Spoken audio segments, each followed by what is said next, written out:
I'm Veronica Marshall at the Capitol. This week on Senate Spotlight, May 19th, the last day of 2025's regular session has come and gone, but senators are still here, hard at work.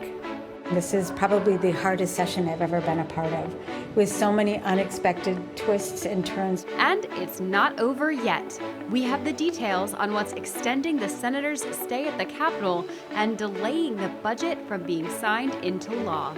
And we're leaving hundreds of millions of dollars on the table. One strategy the Senate could utilize to help fund the state's healthcare system. And when severe weather hits, forecasters and emergency responders want the most accurate information, but some areas of the state are in a radar gap. There were suddenly, tornado warnings for things that we could not see on the radar, but that somebody had confirmed on the ground. The effort to improve public safety by closing the gap. That's all coming up. Senate Spotlight is produced by the Minnesota Senate and Senate Media Services. As of now, the 94th Legislature is officially adjourned until February 17th, 2026. During the break, senators typically return to their districts, but without a budget signed into law, they're still here at the Capitol. The reasons for that depend on who you ask. Living together is really hard, and governing together might be even harder. The last day of the Senate's 2025 legislative session started with a prayer for patience and perseverance.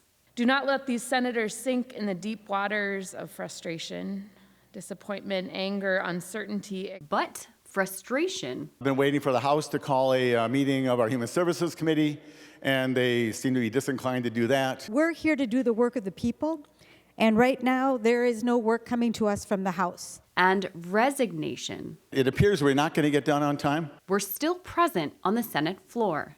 And aside from the usual end-of-session chagrin, there being 33 ayes and 33 nays, the A12 Gruenhagen Amendment is not adopted. This is always a difficult time of the year. We have to make hard choices. Things that people really hope for aren't going to happen. They're letting that go. That comes with a lot of feelings and a lot of emotion. There was another issue fueling some senators' discontent. Senate Majority Leader Aaron Murphy says compromises, concessions, and conditions that were set while the legislative leaders negotiated the state's budget targets are now being amended, and these changes are delaying the work. However, others say the addition of new ideas is just part of the process. When you reach a conclusion in a negotiation and new conditions are being added that slow down the budget, that's frustrating, and that is getting in the way. There's opportunities to move within that agreement and make sure that those bills come out in a way that we can have bipartisan compromise. These compromises will be struck in the coming days as conference committees turn into working groups in preparation for the governor to officially call for a special session. We've all represent different caucuses, and so trying to figure out how this puzzle fits together is a big chore. The work of unsticking where we have people stuck is going to be the hard part of this next week, but that's what we have to do to get the budget put into place. And so, while the regular session didn't end with a finished budget, the Senate is now adjourned. It did end with some hope. I hope everybody's thoughts of the cabin and the lake will propel us to get done by Memorial Day weekend. A budget must be signed into law before July 1st, the start of the next fiscal biennium. Otherwise, the government will run out of funds and shut down. This session, senators worked within tight budget targets to fund the state's programs and priorities. For some, that meant making compromises or trade-offs. For others, it meant looking for ways to prevent the misuse and waste of the tax dollars the state does have. Republican Senator Jordan Rasmusson focused on both this session, and he joins me now. Senator, thank you for being here. Great to be with you. Now, Senator, earlier this year, you had a hearing on the program integrity and fraud prevention within the Minnesota Department of Human Services, or DHS. What did you find? It was the first opportunity that I had as a co-chair of the Senate Human Services Committee, and I had been hearing a lot of concerns from Minnesotans about waste, fraud, and abuse. And unfortunately, Minnesota has a fraud problem. And so we brought in the Office of the Legislative Auditor and the Department of Human Services to talk about human services fraud. And one of the big takeaways that we had from that hearing is that there oftentimes are enough rules and regulations, but the agencies aren't always following those rules and regulations. And that was one of the key takeaways that we heard from the legislative auditor, is that there can be recommendations that the legislative auditor puts forward, but sometimes the agencies aren't actually adopting those recommendations. And that sounds probably exactly why you introduced Senate File 263, which requires the OLA, or the Office of the Legislative Auditor, to report to the legislature annually on whether an audited entity has implemented its recommendations. So where does that bill, Senate File 263, stand now? So it's a part of the end of session negotiations, working with Representative Jim Nash in the House on that bill. So we'll continue to advocate for it. And I think there's a lot of respect for the Office of the Legislative Auditor, but we're not going to be fully utilizing their great work unless agencies actually implement the recommendations that they have. I was grateful that on the Senate Human Services bill, we did get a provision in there that would require the Department of Human Services to report back on their implementation status for any recommendations they get from the OLA. It makes sense. If you're going to go through the trouble and the work of creating these, ideas, check and see if they've been implemented and find out why or why not. Absolutely. It sounds like, we might be picking on DHS a little bit, but OLA identified other departments of having areas for improvement. What were those departments? One that was highlighted during our Human Services hearing was the Minnesota Board on Aging. And they do some really important work, including helping get meals to seniors. But unfortunately, they were missing out on a bunch of site visits and weren't able to verify that many seniors were actually getting the meals that the agency was getting billed for. And so we had the opportunity to talk about those issues, and we also had the Board on Aging come and address what they're doing to address the challenges that the OLA found for them. That sounds great. If your caucus's ideas on how to counter fraud, waste, and abuse were adopted, how much money would you anticipate that could save the state? It's tough to know exactly how much waste, fraud, and abuse would be prevented. I will say early on in session, Senate Republicans identified more than $600 million in what we called wasteful spending.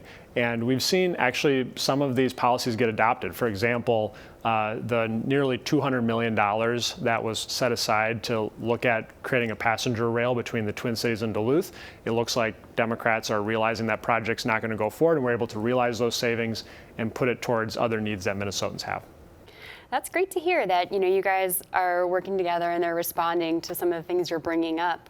Something else that you've brought up is that when it comes to saving the state money and balancing the budget, Minnesota's program that offers health care to undocumented residents.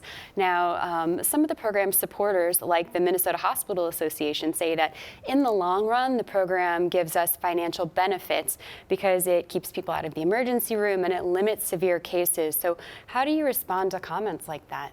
I think, unfortunately, this taxpayer-funded healthcare for illegal immigrants is a really inefficient way to help our healthcare system here in Minnesota, because that program isn't eligible for a federal match.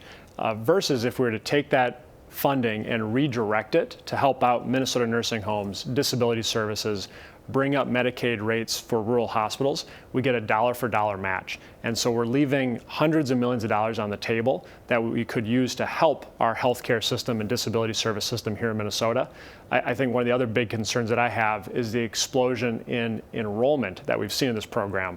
The Department of Human Services estimated about 5,800 enrollees in the first year, and we're just a little over 3 months into the program, and there's more than 20,000 illegal immigrant enrollees. So one of the concerns that I have is that given the $6 billion deficit we have, this program could make that problem even worse. Speaking of cuts and funding, the funding for the MinnesotaCare program hasn't seen any cuts, while other programs that benefit from state funding, like disability services or nursing homes, are seeing cuts. So talk to me about how those cuts, what do they look like in your community and others like it? Budgets are about trade-offs and priorities, and we've seen Senate Democrats and Governor Walz have about $1 billion in cuts to nursing homes and to disability services.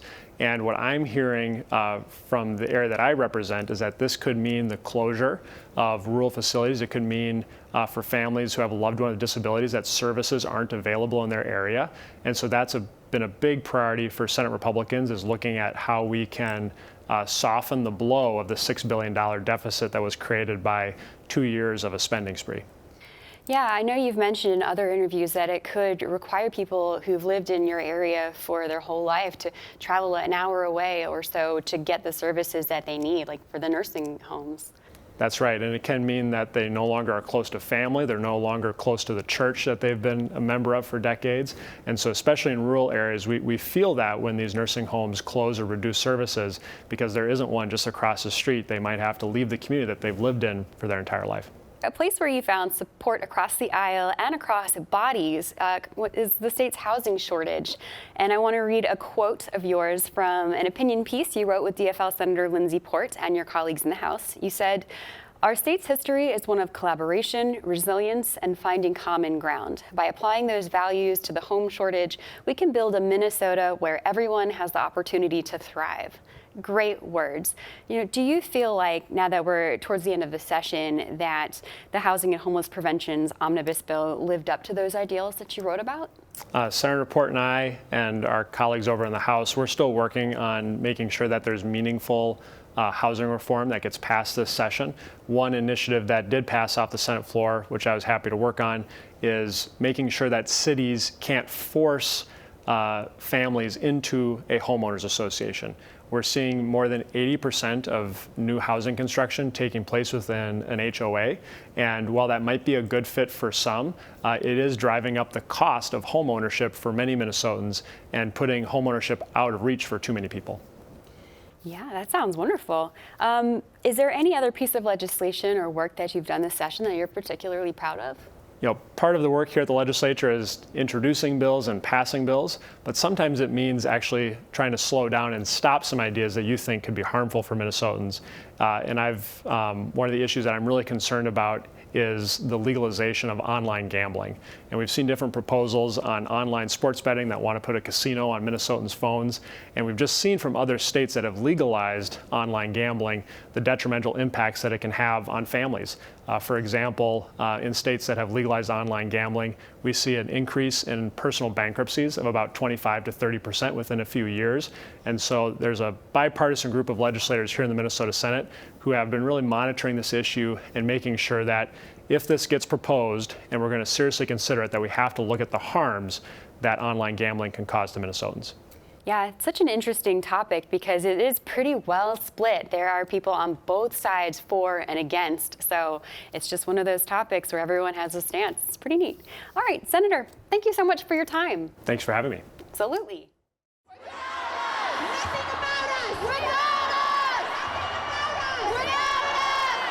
The committee that's going to decide what gets cut and by how much is on the third floor. They're up there.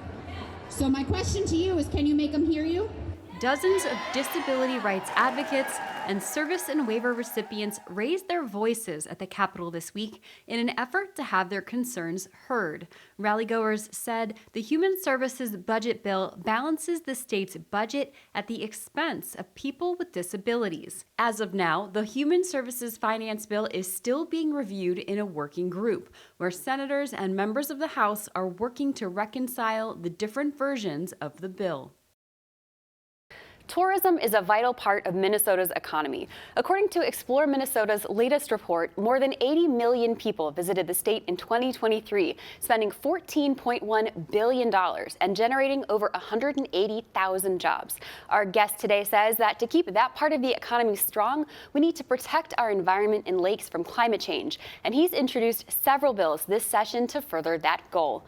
Joining me now is the DFL senator who represents Senate District 4, Senator Rob Kupek. Senator, thank you for being here. Yeah, absolutely. My pleasure. Now, Senator, you joined a new group this session, which was the Blue Dog Coalition, which aimed to elevate rural or greater Minnesota voices and issues. So what are those issues, and do you think the coalition was successful? Yeah, I think, we have kind of informally been that coalition, and I think this year to kind of maybe formalize it a little bit more, set up regular meetings and have discussions. I think it's been really helpful. And we have a couple of members that are, closer to the Twin Cities too. So it's been kind of a nice mix. But I think, sometimes things play a one way in the 7-county metro don't necessarily play the same way out into greater Minnesota. And so I think just having that lens to look at things through a greater Minnesota viewpoint, I think has been very helpful. And I think having more of us together kind of educates more of our colleagues on what we're thinking.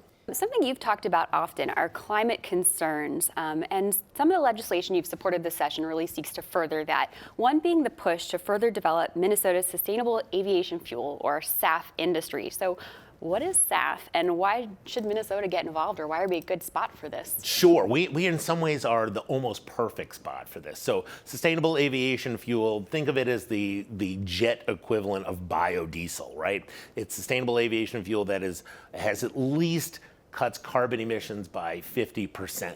And this is kind of the toughest nut to crack within the transportation realm, is how do you cut emissions from airplanes? You know, you can do electric cars, batteries are heavy things. That's not exactly what you want on an airplane. Airplanes need to be light to fly. So sustainable aviation fuel, if we can cut those jet emissions by that much, that's a huge leap forward. And it's made with all the things that we make in Minnesota. So it's a new market for our farmers, and even our timber industry. Actually, wood waste products are a huge work really well to make sustainable aviation fuel. So that's one of the areas I think is the best. So the combination of us being a huge agricultural state plus having a huge airport in Minneapolis-St. Paul makes us the perfect spot to do this. And we've been a leader in sustainable aviation fuel, and I think, you know, we want to make sure we continue that. And so that bill that you had for that, Senate File 1312, which was bipartisan, you called it a win-win for the aviation industry and our farmers. So what kind of response did the bill receive from those industries, and where does that bill stand now? Yeah, a really good one. So, I mean, farmers, Farm Bureau, Farmers Union, all supportive of that. Delta has been a huge leader in this area too. That's really helped us here in Minnesota, the fact that we're a hub. And I did co-present it with Senator Jasinski. It's actually Senator Rest is the chief author, so it really is a good bill. So what that does is we've been the leader, but other states have looked and gone, hey, Minnesota's given this tax credit. We can match that tax credit. So what we want to do is extend out the life period of that tax credit. That sends the message to industry that, you know, we're really serious about this. Plus, we changed a little bit too. We made the tax credit a little bit more if you can make that carbon score go even higher than the 50%. And so that's also kind of an incentive towards industry to move in another direction. Plus, in my district, you know, they're looking at building one of these sustainable aviation fuel plants in Moorhead. It'd be great for the city. They're looking at possibly about 600 jobs that would come with that plant. Plus, all our farmers in the area, that's a new market for them to sell their crops to. So it is a win-win situation. Love those. You also put forth a bill that would establish a license plate for our solar pollinator programs. Obviously, we know what pollinators are, but what is a solar pollinator program? And talk to me about how the license plate can help with those efforts. Sure. So the idea of a solar pollinator, and this is also something like the University of Minnesota at Morris is working on, where for agricultural, like for livestock too. So with that at Morris, they take the solar panels and they raise them up a little bit higher. So then the cattle or sheep or goats can come in and graze around that and then use the solar panels as shade. Cows like to get out of the sun in the summer just like we do, look for a little bit of shade. So that also kind of a win-win situation. So you keep that in some kind of agricultural use, but then get the benefit of also having solar panels on it. So the same idea with the pollinators is that you, around the solar panels, put in flowers that are, that bees like to go to. You get honey production out of that, and that's when. So the solar, the pollinator program was set up several years ago, but never had kind of any dedicated funding to it. And I think when we're looking at a year where there's some tighter budgets, I think they thought, well, this is an interesting idea. We'll make the license plate. If people get that license plate, the funds from that go towards that program. So in a way, it's a way to self-fund that program and also spread the message on cars all over the state of solar pollinators. Yeah, it's a nice way to get the message out and to support that program. So We know that you cover climate concerns, and weather events have become more severe over recent years. You want to help meteorologists forecast these events so they can warn their communities so people can be safe ahead of time. And so you pushed for additional radar to improve public safety. Talk to me about the need for this legislation, which has been called Lifesaving, and the bill's current status. Yeah, so this one's a little bit, this is a tough one. So the bill, out in western Minnesota particularly, and there's other places in the northeast part of Minnesota too, but there's a weather radar by the National Weather Service between Fargo and Grand Forks in Mayville, and then the next ones are Duluth and Minneapolis. And so when that radar beam leaves the radar site, it travels in a straight line. Well, the Earth curves, and then that beam, as it gets further away from the radar site, becomes higher and higher and higher in elevation. And so when you get into places like Alexandria, Minnesota, up through Park Rapids to Bemidji, that radar beam from both Mayville and from the Twin Cities is so high, you will miss things at the ground. So I worked as a meteorologist for 20 years. I can think of lots of times in my career where there were suddenly tornado warnings for things that we could not see on the radar, but that somebody had confirmed on the ground. And so the bill I had basically would give money out for bids for companies to come in and fill in that gap from the private industry with radars. There's one company that's doing this. They've already put one up in Wendell, Minnesota. That's kind of prime spot right within that gap to do that. And really they would go out to bid, but what the companies are looking for is they want to make sure that there's some kind of return on investment. And they know that if the state is going to purchase that data, make it available to the public, that they would have that. Unfortunately, in a very tight budget year that comes through the judiciary, which is worried about making sure our correction officers, we have funding for our jails, our court system has the funding up and running. In a tighter budget, they did not have the extra funds to go forward. So great idea, will remain on the table. We'll bring it back in a different budget session or find a new way to fund it. But I still think some of that work will go forward, probably just not as fast as we'd like it to. Well, forgive the pun, but you put it on the radar. So right. It's a place to start. Well played. Thank you. Right. So you also authored Senate File 1690 to make recycling electronics less expensive by shifting the cost from consumers to manufacturers, and it was said the program would be self-funding. So talk me through how that works. Sure. Right now, if you, depending on where you are in Minnesota, it varies by county, but you say you have a television set and you show up at the recycling center and you do the right thing and you bring it and they say thank you, and then they hand you a bill, $25, maybe over $100 to recycle that. And then I think some people are like, that's interesting, and then maybe they take that back and it doesn't end up. It ends up somewhere either falling off the back of a truck in a ditch or into a dumpster somewhere. And then the counties, who are the responsible agents in most areas for picking up recycling, they still got to now recycle that TV. They didn't get the funding for it. And particularly in greater Minnesota, most of our electronic waste has to get shipped to the Twin Cities. So there's a trucking cost and a shipping cost that come along with that. So the idea behind this bill was to see how can we find more places so that people make it more convenient to recycle their electronics, and also get some more money back to our counties, particularly in greater Minnesota, which are losing money on electronics recycling, because these are not things we want in landfills.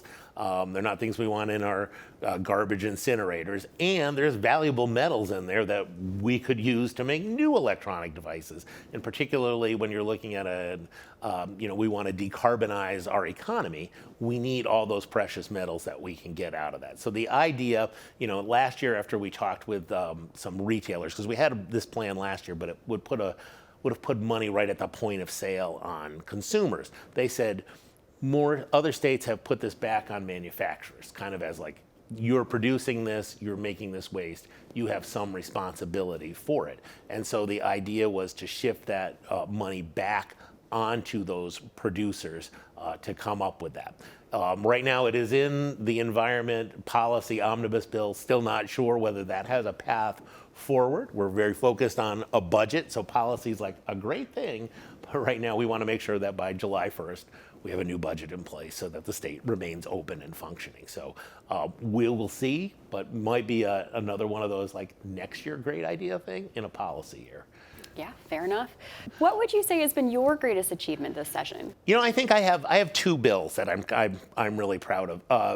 I had the first bill that made it through both the Senate and the House and signed by the governor, and it doesn't sound like a super exciting, sexy bill, but it was about grain buyers.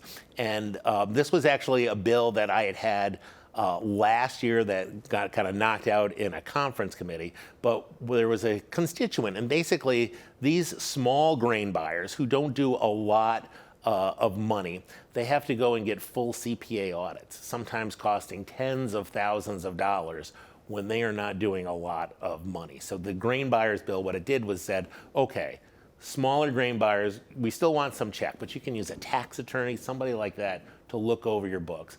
Larger grain buyers, yes, you still need to do the full CPA audit. And particularly, there was one person in my district who was a small grain buyer, and he was just like, I have an $18,000 CPA bill. I don't make enough money to cover an $18,000 CPA bill. So that was one of those things where it's like, this is a really good fix, and it actually, directly impacted one of my constituents. That was a good win. And then the other one is another bill that I worked bipartisanly on with Senator Dornick. Last year, we passed a bill around broadband. We've got lots of money coming in from the federal government, and we put some safety requirements in place of 40 hours of training. Well, the industry said, look, we don't know that we can meet all of that training and get the job done on time to make sure we get all the federal money we've got coming in. And we want that federal money, and we want to get broadband to as many people as we can in Minnesota. And so with Senator Dornick, the two of us met with labor and industry and kind of came to some agreements. We pushed the start date back for that effective date for when those requirements had to come. That was a big thing because we pushed it back into the winter.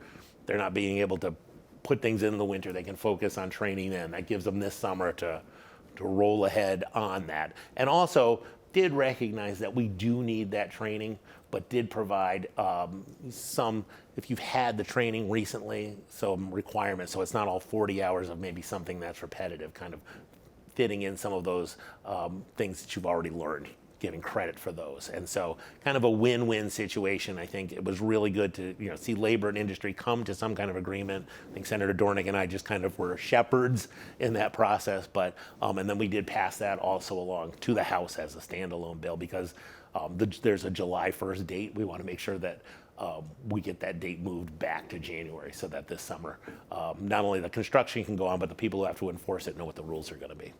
All right. Senator, thank you so much for your time. Yeah, absolutely. This was a lot of fun. Fantastic. Senators are now working outside of the regular session in preparation for a special session to pass the budget. So what is a special session?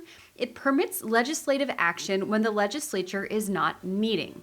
Only the governor can call the legislature into a special session, but the legislature determines the length and purpose of the session.